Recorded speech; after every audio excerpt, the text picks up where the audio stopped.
ไม่สูงค่ะไม่สูงพ่อแม่พี่น้องเจ้าเคยตายกูก็กวนขนมไม่สูงค่ะไม่สูงในวันมาได้ก็เข้ามาในวันที่เศร้านะครับเนาะที่เศร้าเดือนที่หา2026นะครับเนาะวันไหนเขาในวันนะครับเนาะช่องอ่านข่าวคึกต้นกุลองนะครับเนาะข่าวอะไรมีข่าวหัวข้อหนึ่งนะครับเนาะในวันมาได้ก็ใหม่ๆนะครับเนาะตรงในวันที่เศร้านะครับตั้งแต่7 โมงเจ้ามานะครับเนาะในวันมาได้ครับเนาะมีข่าว เกี่ยวกับเรื่องลองอเมริกันในอิหร่านแทงคำหนึ่งนะครับเนาะในน้ำปังลายนะครับเนาะในน้ำปังลายเลยที่เขาห้องว่าซ่องแคมป์พมุดนั่นนะครับเนาะเขาพอดีมีข่าว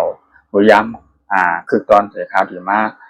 โต้ไต่ไขรัฐนี่พอมีพี่น้องเขาเขาผู้กอบน้องคนใต้เขามาอยู่ตั้งเมืองไหลก็ย่อในกันเนาะพี่น้องถ้าผู้ใต้ผู้ก่อน้องผู้ใดหูตั้นข่าวน้าผู้ลองข่าวกวันกันเมืองและข่าวอันในต่างเมืองเป็นเลยยืดเลยตึกเป็นฝั่งตึกยืดกันอยู่หันโดดย่ำมาเดี๋ยวในข่าวไปเยี่ยวไปตัวไปไหว้ในกันเนาะก็ตั้งคนไผ่คนหลงหัวนาจุบซึกใหญ่ในการเนาะเป็นห้องว่าเจ้าอาปักอาราชีในการของเมืองอิหร่านเนี่ยในการเนาะได้มาลัดถึงนะครับนะได้มาลัดถึงและส่งถึงกองทัพอเมริกันในว่าอีใจเอ็นแห้งหรือว่าใจหลักหนักคือกองกลางกันเนาะที่จัดการหรือว่าที่ยื้อแปดอเมริกันเนี่ยกองทัพและเพื่ออเมริกันให้มันเลยนำที่สุดนะที่อันเฮดไลน์นั่นนะครับเนาะก็ในอเมริกันเนี่ยก็เลยมีข่าวตั้งในหลาดมาว่าในขณะอันตั้งแต่ไลเป็นปังตึกกันตั้งเมืองอิหร่านนะครับเนาะตั้งอิหร่านตั้งกองทัพอิหร่านเนี่ยมายาวนานเนี่ยก็อันไรเสียงอันเป็นห้องว่าในรูซุ่มในเสียงกว่าเนี่ยมาเป็นตั้งเฮอร์วินมาเป็นเฮอร์ล้ำน้ำมันว่าเป็นอันลึกนักลักนักเครื่องกองกลางกูจิกูมิวอันใหญ่อันเฮี้ยงเป็นของอเมริกันนั่นนะครับอะไรเสียงในรูหายกว่าเสียงหายน้ำในการนั่นกันเนาะก่อนนั้นตั้งอันว่ามาในคันเนาะว่าอันป่นมาในอเมริกันและอิหร่านได้ตกลงกันปรงใจกันไว้ว่าไล่หยุดยิงไล่อ่อนกันกึดยิงไปเก็บกำอ่อนตอนหนึ่งเสียตาเนี่ยก็กำในอเมริกันนาทีด้วยว่าก็คุณโดนัลด์ทรัมป์ได้อะไรสั่งไว้ว่ามันจึงว่าที่ไรมีการหยุดยื้อกันมาในขณะในวงวานอันป่วนมาในกำในแต่ก็ในต่างวุ่นของคุณโดนัลด์ทรัมป์นะผู้เป็นผู้นำของอเมริกันเนี่ยก็ไรมาลาบแทงกำอะไรมาทัดสางได้แทงกำหนึ่งว่าได้ไล่เตรียมตัวไว้นะครับนะได้เตรียมตัวเตรียมเนื้อเตรียมตัวไว้ว่ามองนายก้อยแต่ที่ไรมาตกลงกันโคลงปงใจกันนั่นนะกำในเปิ้นก็เปิ้นห้องว่ามีแทงตั้งหนึ่งในการเอาที่ต้องตั้งเราวางแผนไว้ในบรรดานะครับวางแผนไว้หรือว่าบนห้องวางของวางนาซึกไว้ในการเนาะทางเชื่อว่าเขาตกลงปงใจกันนั่นมันตกลงกันอะไรขึ้นมาเนี่ยก็คนโดนัลด์ทรัมป์เนี่ยก็อะไรการมีความคิดสั่งว่ายื้อเต็มตีเลยยื้อเต็มตีปล่อยหมากเต็มตีว่าภายไรกูตั้งนะครับเนาะที่เป็นในเมืองอิหร่านควรมาในที่ว่าอะไรตกลงกันอันหยุดยื้อกันจุกแกบที่ป่นมานั่นเนาะบอกว่าวนถึงUAE เนี่ยกันเนาะUAE ก็เป็นแท่งเมืองหนึ่งที่อันอะไรมาเป็นตัวจ่อยลาดแล้วก็ให้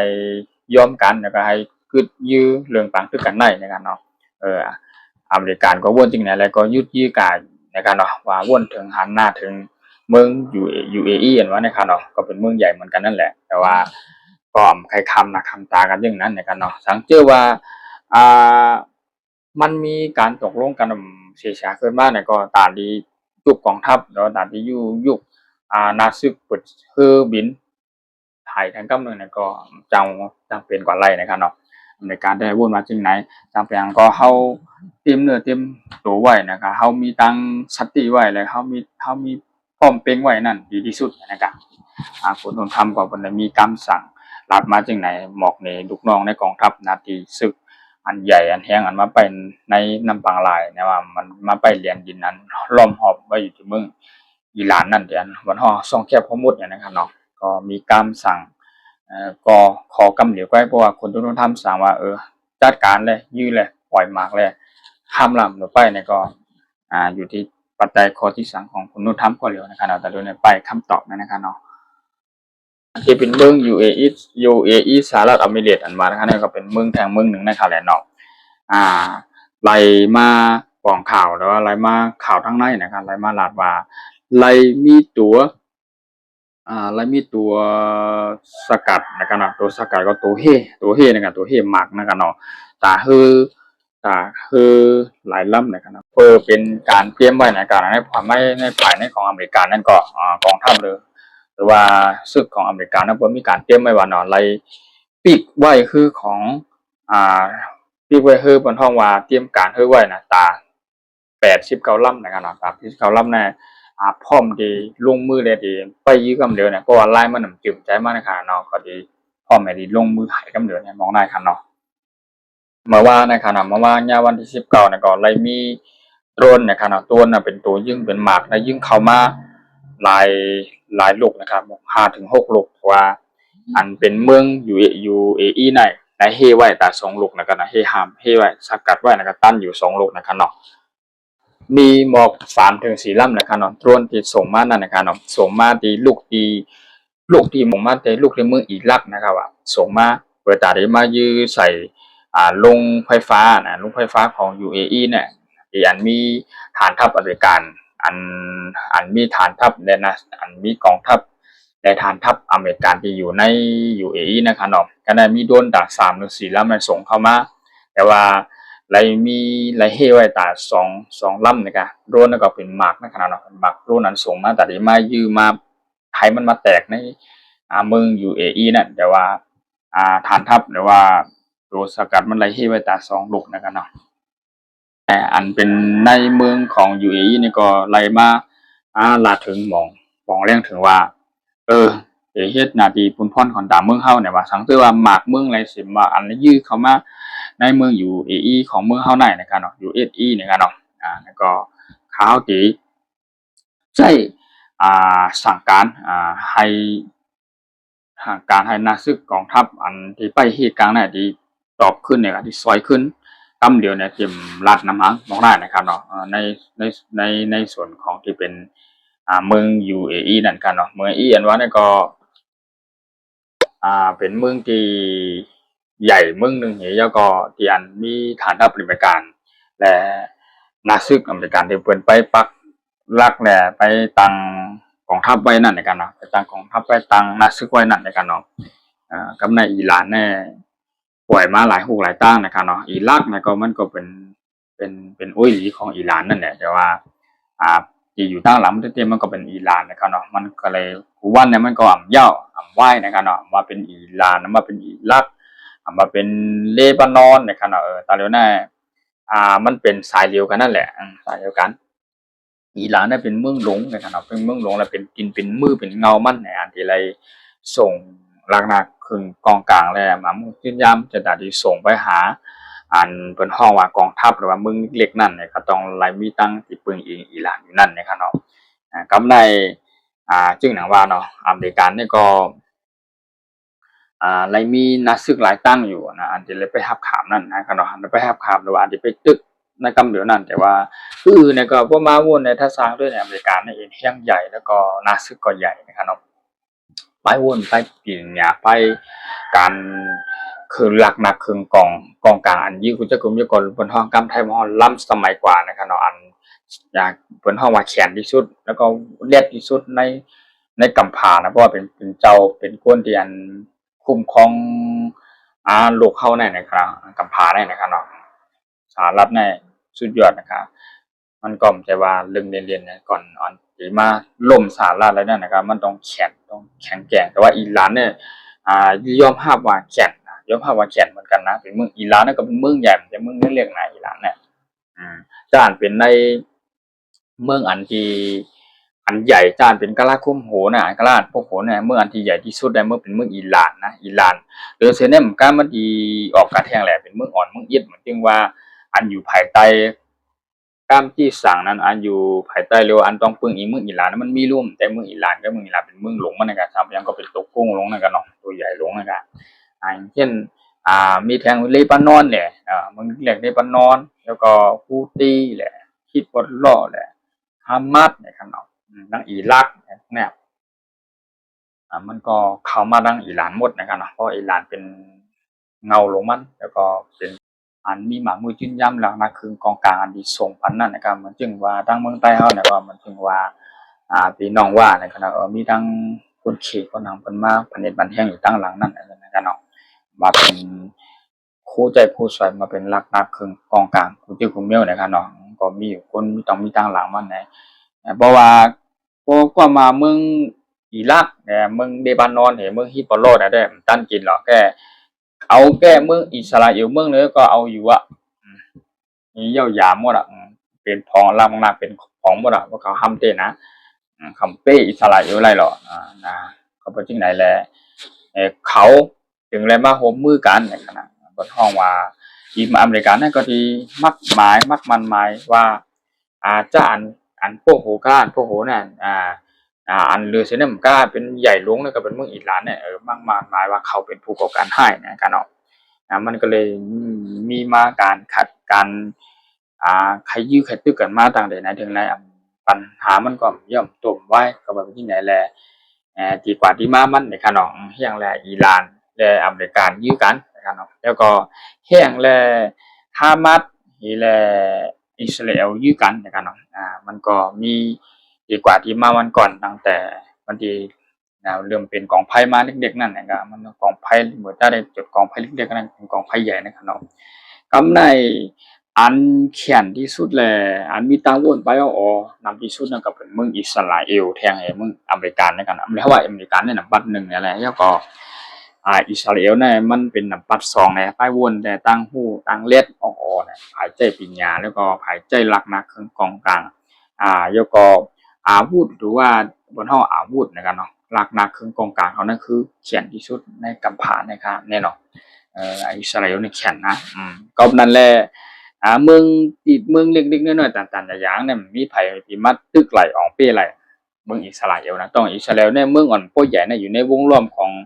ภูเขียมหน้าไม่หัวหลายมีแต่หลายเมืองเนาะอ้อมรอบอยู่แต่ว่าอิสราเอลเนี่ยมันเอาตัวรอดไล่นะครับเนาะครับเอาตัวรอดไล่มันมีปลายวนปลายกัดเขียนนะครับอันที่เฮ็ดที่ยื้อมาที่ไหนก็มันมีลูกมันมีรู้อิสราเอลเนี่ยอันที่เขาเอาไปเอามาออกตัวเนี่ยดิมีเที่ยงก่อนนะบายมาออกตัวมันจึงว่าไปมันนี้เนี่ยไปมันนี้ไปมาเปี้ยนี่เนี่ยมันมีเที่ยงนะอันเป็นตัวสกัดหมากเนี่ยมงเขามาลูกหลังเมืองเขามาในหมากเนี่ยนะมีเที่ยงนะเขาไปเปี้ยไปเปี้ยนิวเคลียร์เขาก็มีนะอิสราเอลเนี่ยก็ไหนแหละเขามีกูเจ้ากูมีกูลองเนี่ยเขาก็เลยโกนะครับเขาโกเขาที่กว่าดังนายก็ห้ามที่เดียนายครับเนาะอิสราเอลนะครับเนาะมีต่อจากทางในทางไม่ข่าวทางโหนก็อันเป็นรัฐมนตรีของเป็นทางรัสเซียนะครับเนาะรัสเซียนะคุณปูตินเดี๋ยววันนี้กันเนาะคุณปูตินเนี่ยอะไรมีการออกเข้าตั้งเสกาทบตั้งเงาตั้งเจ้าสีจิ้งผิงอะไรกันเนาะสีจิ้งผิงเป็นผู้นำของในเมืองเขนะครับเจ้าคือเขนะครับเนาะแล้วก็หาปันตั้งหำถึงกันต่อกันในการว่าจะเฮ็ดจึงหือนะครับเนาะเฮ็ดจึงให้มันดีขึ้นเลยให้มันเต็มไหลทบพรให้หรือว่าพรจ้าหวานในแทงนะครับนะก็เลยมีการ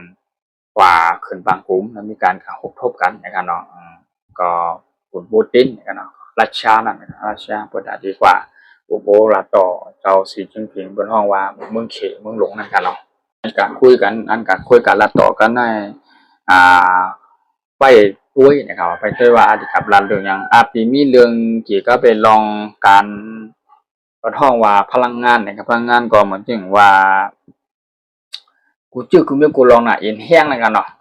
แห้งนะครับเนาะก็ท่องว่าเอ็นแห้งนั้นก็ไปด้วยว่าปีมีมาเรื่องอีหร่านแท่งนะครับเนาะอีหร่านแท่งนะครับเนาะเพราะว่ารัสเซียเนี่ยมันเตรียม ออกตัวกำเดียวในการที่อยู่ต้าหลังให้ก่อนที่ก่อนห้องวันที่อยู่เย็นเย็นเจ็ดเย็นเย็นนะก็ที่ลักจอยแถมอยู่จอยแถมบันตั้งอีหลานนั่นนะครับเนาะที่จอยได้ติ่มจอยให้ออกหน้าออกตาติ่มจอยเหมือนจึงว่าให้เปี้ยหน้าเปี้ยตาให้หู้แต่ว่าลักจอยนะครับเนาะจอยมาดังกำอีกำออดขาดอีหยังขาดหมักมือกินยามาขาดลักนักเครื่องกองกลางอาจจะมีคือวินนะอย่างสิงอ่ะจะเป็นตัวจอยนะครับเนาะอันเป็น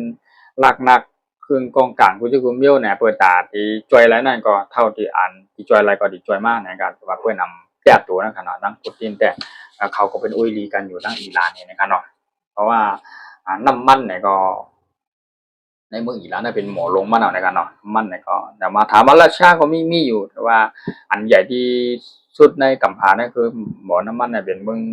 อิหร่านนะครับเนาะที่อาติกาที่เปิงลงในการที่อันกูเจ้าคือกูเมืองนะครับเนาะอันได้น้ำมันอยู่ในวันเมื่อเดียวเนี่ยมาเป็นน้ำมันรถน้ำมันก๊าซน้ำมันเครื่องกูเจ้ากูเมียวนะครับเนาะเพราะว่าเที่ยงและวันนั้นเนี่ยเพราะว่ามีการฝังตึกฝังมีการนำย่อมไหว้ถามไว้นั่นกันเนี่ยมันมีพรจ้าหลวงต่อกูวันกูเมืองในกันเนาะพรจ้าหลวงต่อโอนอันเฮ็ดจะกล้าขายนะครับกล้าขายว่าต่างฝุ่นต่างเข้าต่างคลองนะว่ามันต้องใจกล้าเนาะใจกล้าใจรถใจน้ำมันในกันเนาะใจรถใจกล้าใจน้ำมันกูนั่นน้ำมันเหมือนกูปอเขาในเขาใจวูใจกว้ายหรือเขาไถหน้าเขาก็ใจกว้ายนะเดี๋ยวเนี่ยมันใจน้ำมันในกันเนาะอย่างก็กินน้ำมันจากกำเนิดจากไทยว่าตั้งแต่จากผัดเข้ากูเจ้กูเมียวแหละเนาะเครื่องปั่นไผ่ไว้ด้วยนะมันดีมีเครื่องเฮ็ดไทยเฮ็ดสวนเฮ็ดหน้าเนี่ยเป็นใจเครื่องจากตัวไหนมันก็จะน้ำมดน้ำมันมดน่ะเนาะกำในบ่ว่ามีการตื้อกันยื้อกันในภายในตั้งอิหร่านเฮอเมริกาเฮมันก็ตั้งอิสราเอลเฮตั้งอิหร่านได้นะครับเนาะอะไรมาเป็นฟังตื้อกันในเย่าตัวไม้นั่นเนี่ยมันก็เลยมีพรจ้าลงแล้วก็มีพรให้ลงมันต่อกูวันกูเมืองในการเนาะนั่นแหละที่เพิ่นว่าติดตามเปิดห้องว่ามาติดตามปันข่าวนะให้ฮู้ข่าวให้ตั้นข่าวนะครับเนาะว่ามันสิเป็นจังหือนะครับเนาะข่าวกลางวันกลางเมืองข่าวที่อันอยู่ในต่างเมืองแหละอันเพิ่นตึกกันยื้อกันอยู่5ตัวย่ำหมดแล้วในอย่างย่ำไว้นั่นนะครับเนาะข่าวที่อะไรเป็นใจวันเนี่ยก็ช่องอ่านข่าวได้คุณลองข่าวคือต้นเนี่ยก็อะไรมีทั้งหัวข้อข่าวเสียอะไรติดตามเสียอะไรเอาคอตั้งข่าวนะครับเรียนเป็นคือกันยื้อกันนะครับก็อะไรมาต่อไต่ไขรัฐนี่พอมีพี่น้องเขาเป็นพี่น้องเจ้าคือใต้เขาในเมืองใต้อันอยู่ในเมืองใต้วัดเปิดนั่นอันเป็นไขคู่ว่าข่าวหัวข้อแล้วเป็นจึงหือข่าวตัวข่าวที่กันเป็นจึงหือเมืองอเมริกันแล้วเมืองอิหร่านเนี่ยเขาหายกันเป็นจึงหือแล้วก็ตั้งอิสราเอลและตั้งเมืองเดบานอนเมืองฮิบาลอเมืองอันเป็นเมืองอังฮูตีเนี่ยจะในขณะที่อันเลยมีการคือการยื้อการนำย่อมว่ามันถัดนั้นมันเป็นจริงมาลองตั้งมันในการเนาะเขาก็พอมีพี่น้องกูก็คนพี่น้องชาวคือใต้เฮาเนี่ยก็ว่าอะไรฮู้ไรหันนั่นในการเนาะเขาก็เลยไล่หาตั้งหนังหือพอที่ไรติดตามข่าวอย่างกันนะครับพอที่ไรฮู้ข่าวอันคือตอนย้ำกันนั่นในการข่าวในข่าวใหม่ๆนะครับเนาะเขาก็สิเอามาต่อไต่ไขรัฐนี้นะครับเนาะมาเป็นหัวข้อข่าวเขาก็สิมาลาดแล้วก็ป่องเลี้ยงถึงพี่น้องคนใต้ให้เป็นกำใต้เฮานั่นนะครับเนาะข่าวเฮาจะมีข่าวข่าวอีหยังพ้องนะใน1วันนั่นนะครับนั้น1วันนั่นโอนมา1วันนั่นมา2วันใหม่ๆเนี่ยมันสิมีข่าวนะครับเนาะข่าวเนี่ยมันจะว่าข่าวเล่นนะเป็นข่าวที่เขาว่าเป็นข่าวแบบคึกใจตือต้นนะครับเนาะเป็นข่าวที่อันต้องฮู้กันนะครับต้องฮู้กันเพราะว่ามันเป็นข่าวการซึกกันซื้อกันยิงกันการยิงกันซึกกันย่อมว่ามันถาดนะครับเนาะมันก็เลยเฮ็ดให้ในน้ำปังหลายเลยช่องแคบพมุดอันว่านั่นก็เฮ็ดให้น้ำมันกาขึ้นนะครับน้ำมันลดน้ำมันกาเลยกาขึ้นเพราะว่าคือในอันกักคำอยู่ในหูปากและหูเห็นลำมันดีอยู่นั่งในนันในแม่น้ำหรือว่าในน้ำบางหลายหรือว่าในช่องแคบมุดน้ำมันกว่ามันเด่นไหลนะครับเนาะเพราะไหล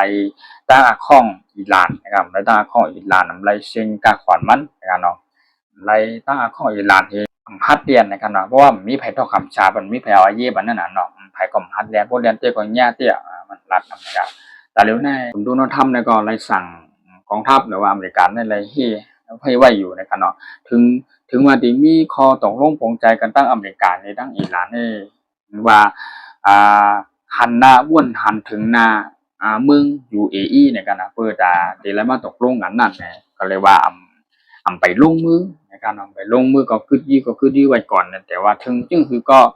เดี๋ยวคือยื้อไว้ก็ยื้อก็เก็บเกี่ยวกำนั่นแหละเนาะแต่ก็มีการเตรียมตัวเตรียมเรื่องหนักเครื่องกองกลางกูผายกูตั้งในการเพราะว่าพร้อมนะก็จะลงมือป้งในกำเนิดนะครับเนาะมันเป็นที่ไหนคนเปิ้นตึกกัน เมืองหลวงเนี่ยมันจะเมืองเฮาเนาะตึงกับเมืองหลวงแล้วเปิ้นใจหลักหนักของกลางเปิ้นจะกูมีเปิ้นใจปลายวนไปเอาออกเปิ้นใจกงอยู่ตาเปิ้นใจตูยิงนะครับตูยิงมันในการเนาะแล้วก็เมืองและเมืองหายกันนะมันแปลว่าคำมันจึงว่าข้ามเอิงได้หลายเอิงให้กว่าก็เป็นใจกันว่าติดข้ามมันจึงมาเมืองมานเมืองไทยเมืองลาวเนี่ยข้าม3เมืองข้ามเมืองเวียดนามข้าม4-5เมืองแบบนี้หมากในถึงกันแน่กว่านึกก็หาวในเรามันง่ายๆแล้วว่ากัดเขียนแก้หนาปลายปีเนี่ยของโกนั้นเนี่ยนะครับว่านะอันดีเลียดเลยอันดีเลียดเลยอันดีเขียนที่สุดในก่อนนั่นก็คืออเมริกันในอิสราเอลนั่นแหละในกัมพาเพราะในกัมพาโลกใบในนะครับเนาะอันสองคำไทยบนสองมหาอำนาจนะครับสองมหาอำนาจก็คือเป็นเขียนที่สุดหมากมือจื้นย่ำหลักนาคืนกองกลางเขียนที่สุดปลายวนเลียดที่สุดในกัมพานะครับเนาะทำเป็นเมืองอันใหญ่ทั้งในการเมืองอเมริกันนี่ก่อนแล้วก็คุณชื่อกุมโยในการหน่อมบ้านจะเป็นกาเยื่อมเป็นกาตึกคุณชื่อกุมโยในเขาเขียนเขาแก้แล้วก็ไปออกไปวนในทำมาห่มกันในสองมหาอำนาจนี่มาห่มกันนี่ก็ง่ายๆนะมันก็ลาดิมีแผลออกเปี้อะไรหรอกนะเพราะว่าเพราะเป็นงานเลบานอนว่าแล้วก็ฮิบอลลอว่าฮูตี้ว่าฮามาสว่าใช่ไหมลักฉะนั้นก็ทู่หางกันหรอกทู่หางกับพักกำนักพิษเขาก็ป้อหรือที่มันหาว่าเขาเอาที่นะกำไรมันมีเมืองอิหร่านเมืองหลงเนี่ยมันเข้ามาเป็นตัวเงาหลงมันนะครับเนาะอยู่ตั้งหลังเงาหลงมันก็ก่อนที่ตั้งที่เป็นมาปังทึกปันยี่กันเนี่ยมันย่อมตุ่มว่าเนี่ยก็มาที่ในก่อนเพราะว่าคำวันตั้งเนี่ยเขาก็เปี้ยปองถึงว่าเป็นเท่าน่ะย่อมพับนะกำไรอิสราเอลและอเมริกาในหู้อะไรกันนะหู้เลยว่าใครเป็นผู้อยู่ตั้งหลังมันนะอย่างวันนั้นมันย่อมไหวเพราะนั้นเป็นปังทึกปันยี่กันแต่เสียนั่นกำไรอิสราเอลกับอิหร่านเนี่ยมันดิ่มพ่อเมียนกันมาตั้งแต่มีการตึกอะไรกันยื้อกันการตึกกันยื้อกันตั้งอิสราเอลและตั้งฮามาสอันนั้นนะกับถนนกาชาดนั้นนะเมืองไหนเพราะเมืองใหญ่กันเนาะประชากรเดี๋ยวมีหมอกประชากรหรือว่าคนเมืองเดี๋ยวมีหมอก3 ล้านถึง4 ล้านกันในเมืองกาชาดเนี่ยเนาะกันไหนมันมีบางตึกกันกันในคืนมาก่อนนะครับตึกกันในคืนมาก่อนแล้วก็ปักตึกกันในเนี่ยฮามาสและอิสราเอลไปเย่าไปตูง่ะแต่ฮามาสได้ก่อยหมดรับคาบมันนักกองกำได้มันนำเย่าแหละมันมีตัวมันแทงแหละก็ได้มาแทงเป็นฮิตบอลล้อเลยจอยกันมาฮิตบอลล้อจอยกันมาแล้วก็ได้สืบมาแล้วแทงก็มีฮูตี้แหละฮูตี้ก็สืบมาแล้วแทงก็มีแทงแหละมีแทงเลบานอนแหละกันสืบมาแทงเพราะมีแทงเลบานอนสืบมาแทงก็ได้มีแทงเปิดห้องว่ากลุ่มเปิดห้องว่าคนก่อการให้นะครับกลุ่มก่อการให้นะกำไรเขาจอยกันโอ้มันนำนะมันง่ายๆนะจ้าไหนนะกำไรเพราะว่าฮู้ว่าจ้าอันในเป็นเมืองอ่อนเมืองอิดมันเนี่ยแต่ว่าอยู่ภายใต้คำสั่งของอิหร่านนั่นแหละกำไรเหมือนตั้งในอิหร่านเลยอิสราเอลเนี่ยเขาไปใครไปตึกไปยื้อกันก่อนนะแต่ว่าอิสราเอลมันตึกเหยื้อเมืองจานเมืองจำเมืองนั้นก้อยเพราะอิสราเอลเนี่ยมีบ่นว่าเมืองจานในปล่อยไว้ก่อนที่เป็นเพหลวงตอนดามเมืองอิสราเอลใจนักสู้เขียวหลอดตึกก็เก็บเป็ดที่นี่ในกันมันจึงหังก็ถอนรากถอนขนมันเนี่ยตั้งแต่ออนตั้งในกันนะเพราะว่าก่อนที่มันดีใหญ่กว่าก่อนที่มันดีขึ้นมาแก่กว่านั้นเนี่ยเขาดีจัดการเปลี่ยนตั้งกว่านั้นมองหน้ากันเนาะกำได้เหตุมาก็ได้อิสราเอลนั้นมันสืบไรหมดแหละว่าภัยเป็นภัยอยู่ตั้งหลังมันก็เป็นเมืองอิหร่านนะครับเนาะเพราะเป็นเมืองอิหร่านผู้เมืองอิหร่านอยู่ตั้งหลังมันก็ง่ายก็แน่อิสราเอลเนี่ยก็ตาดไปอิหร่านนั่นก็ได้ใครเป็นเมืองอิหร่านแล้วใหญ่ก็สนใจทั้งอย่างนั่งหายนั่นกันหายกันมันก็เลยเป็นดีกว่าที่มันเมืองอิสราเอลเลยเมืองอิหร่านยื้อกันย่ำว่าในการเล็กๆน้อยๆก็เป็นเมืองเลบานอนว่าฮามาสว่าฮูตี้ว่าฮิตบอลล้อเนี่ยจ้าในรักว่าจ้านั้นก็เป็นโกนของอิหร่านนั่นแหละอิหร่านนะครับเป็นเมืองหลงก็คือเป็นอิหร่านที่เป็นเมืองหลงมันนะครับเป็นเงาก็เป็นเงาต้นไม้ก็เป็นต้นไม้หลงมันก็เรียกว่าโอ้ยร่วมมาตั้งนั้นร่วมมาตั้งนั้น มันอยู่ที่มันอ่ะที่ให้มันแตกจริงกันอะไรก็จะแตกกว่าทั้งนั้นเป็นการสั่งของอิหร่านนั่นแหละกันนะแค่หัวก็เลยเป็นแบบตึกกันกำได้แห้งแลอเมริกันและอิหร่านเนี่ยมาตึกมันยื้อกันมันเมียนกันอยู่แล้วมันเมียนกันอยู่เย้ามันเมียนกันอยู่เย้าทั้งอิหร่านและอเมริกันน่ะกำได้อเมริกันนะครับเป็นอุ้ยดีของเป็นอุ้ยดีของอิสราเอลไงหนึ่งว่าอิสราเอลมายื้อกันทั้งอิหร่านก็ได้อเมริกันคนนึงแค้นแม่นตบโลกกันนะสองอินแห้งใหญ่ลงน่ะตามเมืองอิหร่านน่ะเพราะว่ามีเมืองหลวงเนี่ยฮาว่าอุ้ยลีของอิหร่านเนี่ยอาจจะเป็นเมืองเขตนะครับสีจิ้งผิงมันก็เป็นเมืองราชานะครับผมเมืองใหญ่ไงมหาอำนาจเหมือนกันนะมีอาวุธนิวเคลียร์ครอบครองนะบนห้องมีอาวุธนิวเคลียร์ที่อันหับไรอันบนห้องมาครอบครองอาวุธนิวเคลียร์นะครับเนาะครอบครองอาวุธที่ให้แห้งลงนั่นไล่นะครับ20,000ก็ง่ายนะก็เป็นอุ้ยลีของอิหร่านเนี่ยเนาะกำเนิดเพราะว่ามี2 เมืองมีจานมาจอยมันอยู่จังไดมันก็ที่เอามันก็มองเป้เลยอเมริกันเลยอิสราเอลเยอะแต่ว่ามันแต่ว่าอันเป็นเมืองอิหร่านแน่มันสิเขาที่วนว่าเขาไล่ถูกเน็กเต็กแต่งมาปิยะเขาหึงเหย้ากับแน่อ่า มันก็เลยเขาก็เลยมาวนว่ากำไรเฮาที่จูเบิ่นไปมาเก่ามายื้อเฮาแน่ตามให้เขาตั้งที่ปวดมาเป็น9 ปี10 ปีเนี่ยเฮาอ่อนกันเฮ็ดสร้างนิวเคลียร์แล้วก็สร้างเฮ็ดกูจิก็ไม่เฮ็ดบากมือจุยามเฮ็ดหลักนาของกลางในกันเขาได้ขุดนะครับน่ะพวกอิหร่านเนี่ยขุดกว่าไต้ลินดูขุดกว่า100เนี่ย100เนี่ยตั้ง100เนี่ยนะขุดกว่าไต้ก็เฮ็ดให้เป็นฮู้ลงให้ก็เปิดตาที่เอาหมากมือจิ้มยามคือเป็นกูจิกูเมียวเนี่ยเข้ากับไต้นั่น เขาได้กำใจว่าใจว่าคูดเข้ากันหนึ่งลักแค่หนาตั้งดึกมันนะคูดเข้ากันนั่นเป็นนู่นน่ะเป็น15 ลักเป็น20 ลักมาเด้อตั้งลึกน่ะเข้ากับใต้ดินนั่นก็เปิ้นไหนแลอเมริกันแน่และอิสราเอลแน่เอาเครื่องบินลงมาก็ยังมากก็ยาวเพิ่นฮ้องว่า B2 Spirit หรือว่านั่นเป็นหมากหลงนั่นที่สิมาปล่อยนั่นมาก็มาปล่อยเลยนาอุโมงค์นาถ้ำลงมันแว้นาลอยนาถ้ำนาฮู้มันแว้ปล่อยถึงได้ไหลนะแห้งแหละอีหลานเนี่ยมันกัดมันแข็งมันจ้ามันก็มีทางการวางแผนไว้แล้ววันก็วันหนึ่งต้องมาถึงอ่าวันหนึ่งก็วันหนึ่งมาตั้งหลายก็ย่ำมาอเมริกันก็ย่ำมาอิสราเอลก็แล้วเขาก็ว้วนแหละอิสราเอลเลยอเมริกันก็เป็นก้นที่แข็งแไปวนไปเป็นอย่างเลียดที่สุดนะครับกับนั้นวันหนึ่งต้องมาถึงต้องยื้อกันนี่เสียชาแน่นอนเนี่ยเขาก็เลยมีการวางแผนไว้ที่ไหนที่ไหนนะครับมีการอ่าเฮ็ดหมากมือจื้อย่ามลังนาครึ่งกองกลางก็จะไม่ขุดลอยลงนะครับเขาก็เป็นผู้กาตาดีก็ไว้ลักนาครึ่งกองกลางก็จะมีโอกาสตั้งตายเนี่ยเหมือนจึงเป็นเมืองลงนะเหมือนจึงเป็นเมืองนะครับโกงเขาได้ลอยลงน่ะใต้ลิ้นน่ะเพราะฉะนั้นอเมริกันและอิสราเอลเนี่ยเอาพวกใครอยู่ก็บ่จึงไหนแหละเพราะว่า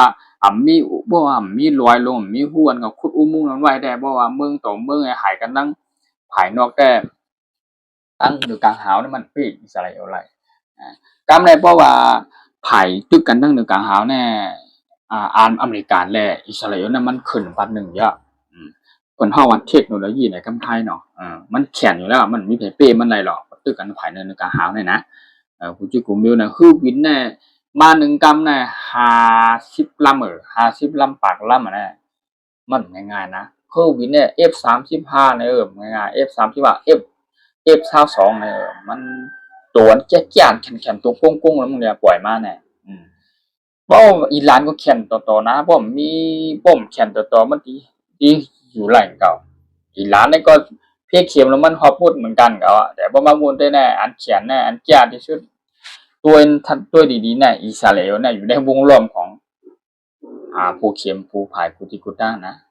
นั่นแหละก็เปิ้นนั่นแหละมันก็เลยเป็นปางตึกปางยื้อการนำย่ำไว้ถัดไว้นั่นนะครับเนาะเมืองลงต่อเมืองลงนั่นก็เพราะท้องว่า2มหาอำนาจทั้งอเมริกันและทั้งอิสราเอลเนี่ยมาร่วมมือกันก็ให้อิหร่านนั่นค่ะเนาะเป็นที่กว่าที่มาเรียนกันตึกกันยื้อกันได้โอเคก็สำหรับตอนตามมาได้ข่าวในวันมื้อนั้นก็เป็นวันที่20นะครับเนาะวันที่20มีข่าวใหม่ๆซึ่งหือว่าข่าวนอกเมืองมาเป็นข่าวในเมืองว่าค้าได้ค้าเฮากำนำข่าวที่อ่าเอาเกี่ยวกับเรื่องข่าวนอกเมืองข่าวการยื้อกันตึกกันนะครับเนาะอันที่เป็นบักตึกบังยื้อกันอยู่ทั้งเมืองอเมริกันทั้งอิหร่านและทั้งอิสราเอลนั่นนะครับเนาะทั้งเลบานอนทั้งฮูตีทั้งฮิซบอลลอห์เนี่ยทั้งฮามาสเนี่ยจังนั้นจากว่าจังนั้นว่าอันเป็นข่าวนอกเมืองเนี่ยที่เป็นบังตึกบังยื้อกันแน่ เขาก็ได้เอาข่าวเงาดังจึงไหนมีจึงหือข่าวเงาคือตอนยามทันนะครับเนาะเพราะว่ามีข่าวใหม่ๆมาจึงเลยนะครับก็ดีหาข้อมูลว่าหาข้อมูลหาข้อข่าวในครับที่ขึ้นมาโต้ไต่ซับเรื่องรัฐนี้บอกรัฐนี้พอมีพี่น้องคนเกิดใต้เฮาผมเห็นชาวใต้กูก็อ่านเปิ้นอยู่ดังเมืองใต้ปอดเปิ้นอ่านเปิ้นอยู่ดังเมืองไทยอ่ะมันอยู่ดังกูจิกูเมืองนั่นน่ะเปิ้นสิเลยมาถ่อมมาถามด้วยว่ามันเป็นจึงหือว่าข่าวเงาการเมืองในข่าวช่องข่าวใจวันช่องอ่านข่าวใต้กูลองข่าวครึ่งต้นเนี่ยก็ที่หาข่าวหาเงาที่มาต่อไต่ขนาดนี้แต่บ่มีข่าวจึงข่าวใหม่จึงเนี่ยก็ข่าวที่มาลาดนี่อ่านนี่น่าที่มันลงคลิปอัดคลิปไว้ปั่นพอมีพี่น้องเขาก็คนพี่น้องเจ้าคือใต้เฮาเทียนผู้อันมีทั้งสนใจมีทั้งวัฒนาใครถ่อมข่าวถ่อมเงาอันติดตามข่าวอันการเมืองนั่นในการเนาะเข้ามาติดตามบัดนี้บันแฮงข่าวเฮาหลายดังข้อง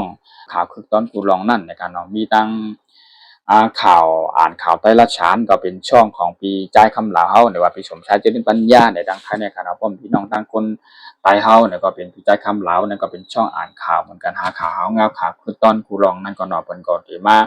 เปิดเพจลาดปันนะครับเพราะว่ามีโอกาสมีข่าวยามในข่าวแลข่าวช่องอ่านข่าวคือตอนกูลองแลช่องอ่านข่าวใต้ละชานเนี่ยก็สิมีตื้อตั้งอันที่ไล่ทบไล่ยากกันเนี่ยก็สิมาหาข้อมูลหรือว่าหาข่าวเงาที่อันคือตอนเนี่ยที่มาติดต่อลาดปันนี้พ่อแม่พี่น้องเขาให้ถ่อมให้ได้ยินกันให้ฮู้ถึงกันกูติกูตั้งในการข่าวเงาคือตอนนะครับเนาะในวันมื้อนี้เขาก็เอ๋ย้อนจมขอบใจยินจมขอบใจพ่อแม่พี่น้องกูก็ควรที่เข้ามาปันแฮงข่าวในของใต้อ่านข่าวใต้กูลองข่าวคือตอนนะครับเนาะก็ข่าววันมื้อนี้ก็มีกันได้ครับเนาะข้อข่าวเลยอ่านก็มีหัวข้อข่าวที่อันอเมริกันและอิหร่านในทางการเนาะแล้วก็มีเมือง UAE น่ะที่เลยมาเป็นตัวกลางมันเนี่ยก็เลยตกลงอยู่จริงกันไว้นั่นเนี่ยก็มีตาเหลียวแน่สังเป็นทางก็เลยมีการแข่งขันแข่งต่อแข่งกันอยู่หัวที่เป็นจึงหือเนี่ยครับเนาะว่าเตรียมปากมือจิ้นย่ำลักนักเครื่องกองกลางกูมิวในการเนาะมาตั้งภายทั้งอิหร่านนะมาเป็นภายทั้งอเมริกานั่นก็เตรียมพร้อมไว้นะครับเนาะกำลังมีข่าวทางโหนึงก็เกี่ยวกับไปลองอิสราเอลอันข่าวได้ลัดกว่าแน่มันเป็นจึงหือดีกว่าที่มามันอย่างแลเป็นปังตึกกันย่อมไว้นั่นนะครับก็เลยต่อไต่ไขลัดดีกว่าเนาะบ่ไกลแน่นะครับพ่อแม่พี่น้องครับก็โกนยินจมเข้าใจที่คำว่าปันบันแห้งขาวใหญ่นะครับไม่สูงกูก็ข่าวไม่สูงในวันในขันเนาะการให้อยู่ดีคัดเย็นตัวใจสองคนคัดเย็นแล้วก็อยู่ดีกินหวานโกโกนขาเนาะที่มาปันปันแห้งขาวในข้องใต้อ่านข่าวใต้คือต้นคือรองในขันเนาะข่าวที่หาข่าวหาเงาใหม่ๆที่มาลงปันคือพบคนขาน้ำในขันเนาะยินจมเข้าใจเย็นนำข้าไม่สูงค่า